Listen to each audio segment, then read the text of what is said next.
بسم اللہ الرحمن الرحیم۔ السلام علیکم ورحمۃ اللہ وبرکاتہ۔ بچوں کے لیے امور نافعہ کی تعلیم۔ بچوں کے دلوں میں ایمان باللہ کو راسخ کریں۔ جو ہی وہ بولنا شروع کریں تو ایسے الفاظ و معنی کی تلقین کریں جن سے اللہ تعالیٰ کی محبت ظاہر ہوتی ہو۔ ان کو لا الہ الا اللہ محمد الرسول اللہ کی تلقین کریں۔ ان کو دین اور امور نافعہ کی تعلیم دیں۔ یہ تمام باتیں سکھانا والدین کی ذمہ داری ہے۔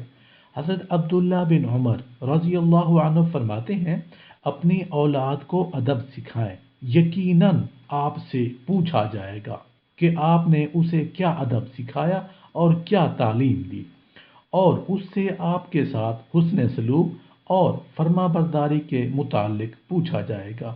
اسی طرح دینی واجبات کا قیام بچے کی گھٹی میں ڈالیں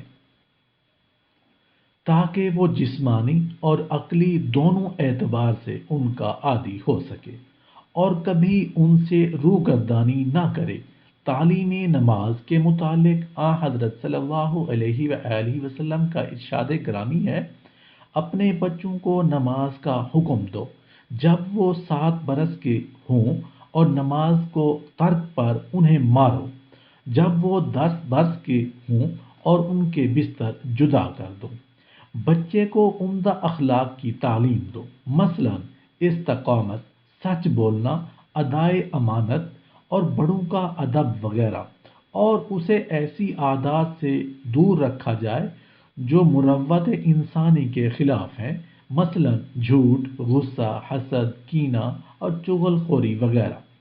اگر بچپن میں اسے ان گندی باتوں کی عادت ہو گئی تو بڑی عمر میں ان باتوں سے بچنا ان کے لیے بہت مشکل ہوگا۔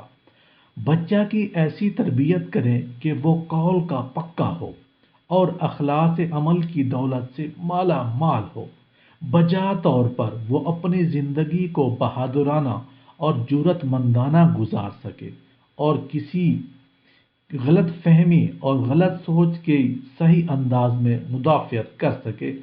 بچے کو نیکی کا دھنی بنائیں، اسے سخاوت و ایثار پر ابھاریں اور اس کے ذہن میں اجتماعی سوچیں پیدا کریں۔